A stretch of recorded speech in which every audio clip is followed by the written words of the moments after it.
రాజకీయాల గురించి ప్రస్తావించడం అనేది చాలా సంవత్సరాల తర్వాత మళ్ళీ ఇదిగో ఇప్పుడే జరుగుతుంది.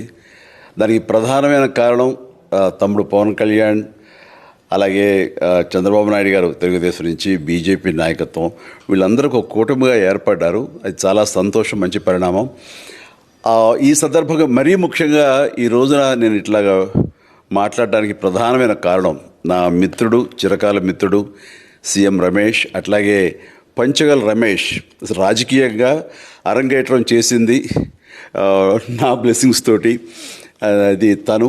అలాంటి పంచగల్ రమేష్ అండ్ సీఎం రమేష్ గారు వీరు నాకు కావలసిన వాళ్ళు ఇద్దరు కూడాను అనకాపల్లి కాన్స్టిట్యున్సీలో ఎంపీ క్యాండిడేట్గా, అలాగే పెందుర్తి ఎమ్మెల్యే క్యాండిడేట్గా వీరు నిలబడటం అన్నది నాకు చాలా సంతోషంగా ఉంది. ఎందుకంటే ఇద్దరు చాలా మంచి వాళ్ళే కాకుండా సమర్థవంతులు.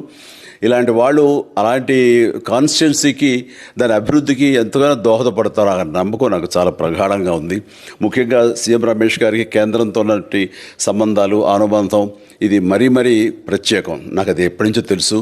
వారి గురించి నేను వింటూనే ఉన్నాను, చూస్తూనే ఉన్నాను.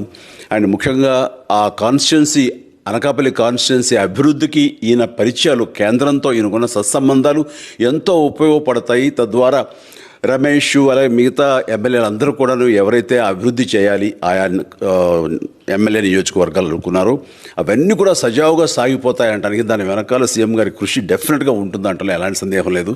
అండ్ వీరి నాయకత్వంలో మిగతా వాళ్ళ ఎమ్మెల్యేలు అందరూ కూడాను కలిసికట్టుగా అనకాపల్లి అభివృద్ధికి ఎంతగానో దోహదపడతారు అండ్ రిజల్ట్ చూపిస్తాడన్న ప్రగాఢ విశ్వాసం ఉంది. కాబట్టి వీళ్ళిద్దరి గురించి ఈరోజు ప్రస్తావిస్తున్నాను.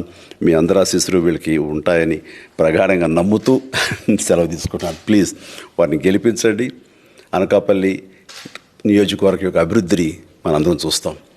అంతేకాదు, నాది చాలా పెద్ద కోరిక, ఆంధ్రప్రదేశ్ అభివృద్ధి పథంలో ముందుకు వెళ్ళాలి. దానికి కానీ మీరందరూ నడుము బిగించండి. మీరందరూ కూడాను ఇలాంటి వారికి ఓటు వేసి మీరు గెలిపించి అన్ని రకాలుగాను మీ యొక్క ఆశీస్సులు వీళ్ళకు ఉన్నాయి అన్న భావాన్ని మా అందరికీ, ఆ నమ్మకాన్ని మాకు కలిగించండి. జై హింద్.